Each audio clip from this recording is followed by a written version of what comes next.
reparto incluida los mecanismos, a manera de recordatorio, ¿no?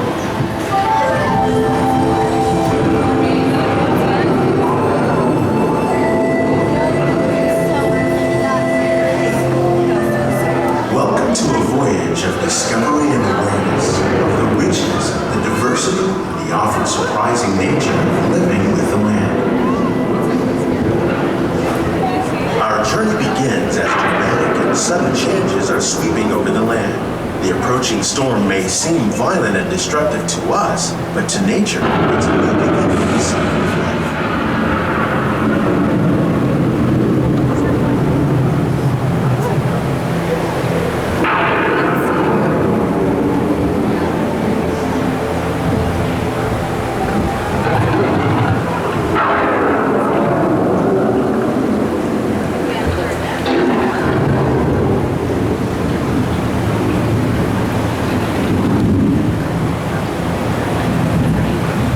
The surface of the land, roots trap water from the flowing mud, extracting precious nutrients and minerals. These elements, when combined with sunlight, create the diverse living systems of our planet.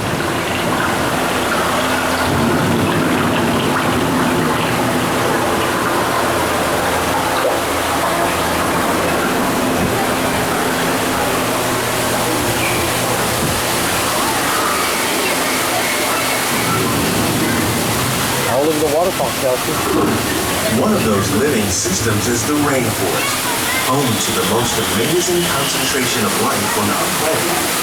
These dense and beautiful forests cover only a tiny portion of the Earth's surface, but they contain more than half of its plant and animal species. Look at the monkeys over here, Kel. Oh, there's some alligators. Living system, providing us with oxygen, food, medicine, and other elements essential to our lives. Well, you didn't hear that, so. Huh? You didn't hear that.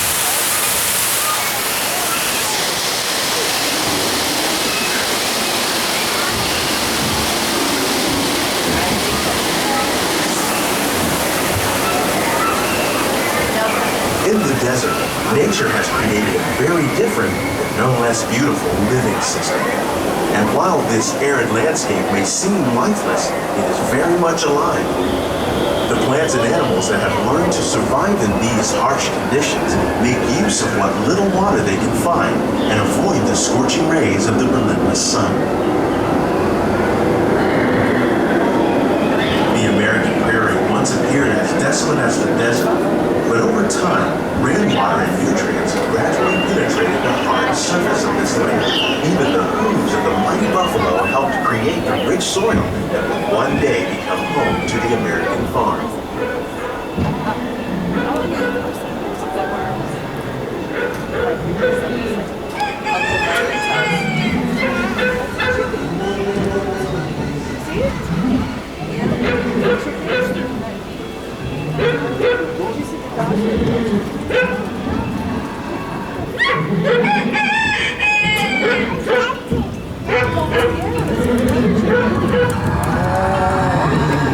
Of all the forces at work on the land, humans have had one of the most profound effects.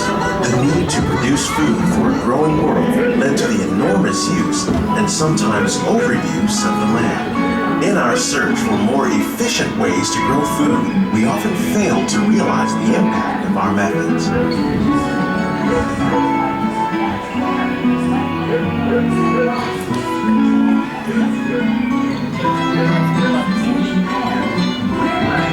Today, we're learning to live with the land, discovering better ways to grow food that will assure both human and environmental well-being.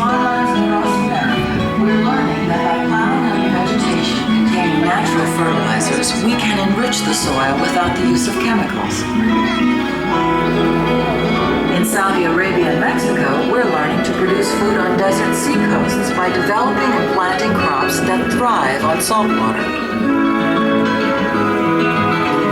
Here at Epcot, we're learning to reduce the need for pesticides by using natural predators like ladybugs and wasps to control pests. In Japan, we're learning that by adding composted leaves and other plant material to our soil, we can reduce. We just learned something, didn't we? She asked me today what wasps did, and I said I didn't know. Will we be too long for food production, yet still respect the needs This is of the my living? favorite part right here. Some of the answers are being discovered just ahead. To help us maintain these carefully controlled ecosystems, and for your safety, please remain seated in your boat at all times.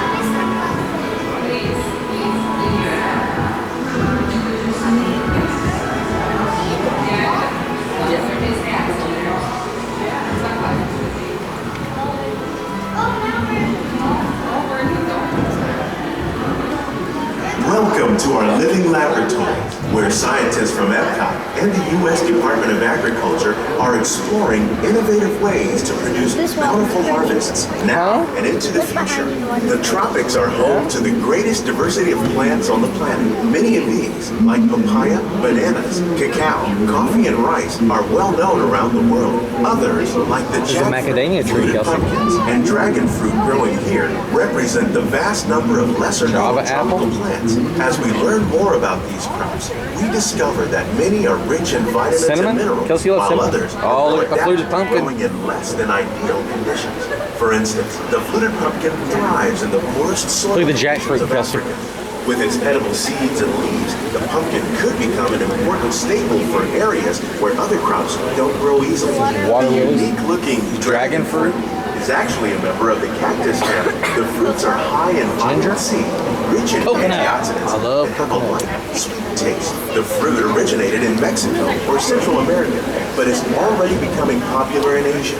It could become a source of important nutrients for people living in many areas Water of the chestnut, world. Kelsey, you love that one. These and many other lesser-known crops may one day be as popular Oh, it's as the papaya. bananas growing Papaya. on both sides of the boat. More than 28 million Peanut butter tons tree? of What's a peanut bananas butter are tree? eaten annually, making it the most popular fruit in the world. Cow? There's look at the bananas, Kelsey. Look at them little baby ones right here. That's neat. When we mention farming, we probably Oh, look at the fish. fish farming or Look at all the fish. aquaculture is an innovative way That's tilapia. to protect wild Look here, this is sturgeon, Kelsey. This is where they get caviar from. But that's a lot of caviar. Tilapia, lemons, and catfish are three popular crops raised by fish farmers around the world. Most are grown in open ponds. but American alligators. irrigation systems like ours can conserve Look at them, Terry. more than 200 species of alligators. aquatic animals and plants have been successful. That would make some good alligator tail. Eels. Look at the eels. Trained in controlled environments. Nearly half of all fish consumed worldwide is now raised on farms. That's a big prawn down there. Did you see? Part of our efforts to Yeah. bountiful harvest and protect natural resources here at the land. We grow about 5,000 pounds of fish each year. Look at the sunflowers, Kelsey. Cotton. This greenhouse Sunflowers. is full of some of the best ideas for improving Did you know your great-great-grandfather, my great-grandfather, facing farmers around the world. Papa Wright, had a field and they grew soybeans, cotton, and watermelons. Look at the Mickey plant. that Pops. are more resistant Tid Mickey. and diseases. Scientists have even been able to breed Little agave. 9-pound lemons. Kelsey, look at the Kelsey, look at the lemons. Look how big they are. The result of these efforts is higher yield. What's a pomelo? These plants are definitely on their way up. Here's eggplant. Carry you on a salad? Growing techniques like the ones you see help to increase yield I don't like it. while more efficiently I like using eggplant. resources like water, I like fried and pesticides. There's a sweet potato tree. We're growing these nutritious sweet potatoes above ground. There's lettuce. This method Look at all the different kinds of lettuce, Kelsey. produces larger potatoes and could be used That's hydroponics. if soil is in You're short growing without soil. We're growing lettuce using our neutral film system. Look at the strawberries. Precisely controls You could eat that whole row, couldn't you?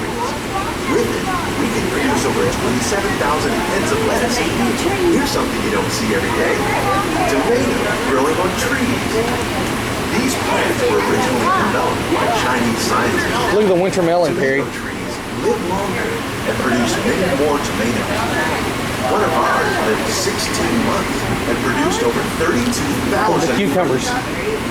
Much of the produce you see growing in our greenhouses is served in the restaurants. here at the land.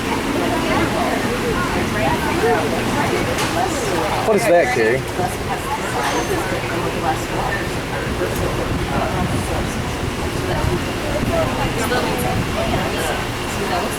So your mom's gonna start doing this hydroponics because she can grow this stuff without soil. There's cilantro. I thought cilantro was with a Y. The future of agriculture includes some high-flying ideas like the ones you see here. The aquaponics system on your left integrates hydroponics with aquaculture. The fish provide a source of natural fertilizer for the plants, and the plants help keep the water clean for the fish. That's Brussels It's sprouts. another great way to produce more Cactus. while using less resources. In our lab, Epcot scientists are working with the U.S. Department of Agriculture on a number of innovative projects. The goal of these efforts is to produce higher yielding and better quality plants.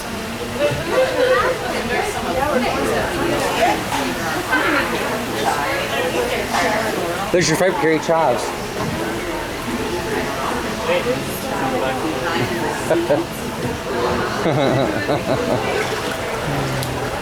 Well, where'd the onions go? I know you wanted those. He's allergic. She's allergic to onions? When did she get allergic to onions?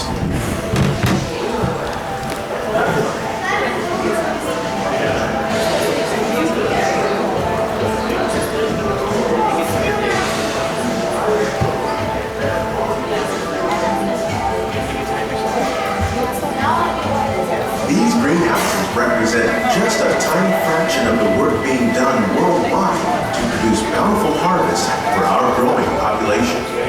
Around the globe, scientists, farmers, and even backyard gardeners are doing their part to improve the quality and yields of foods that we all rely on. By working together, we can continue to find innovative ways to increase food production and protect our precious natural environment. Only then will we truly be living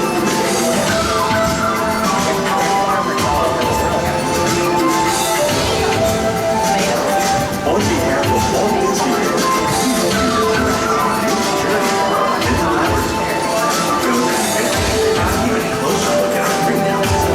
Visit us behind the scenes journey. A great experience for the whole family. The tour desk gives you the entrance to Soaring. Please keep your hands and feet inside the boat and remain seated until the boat comes to a complete stop.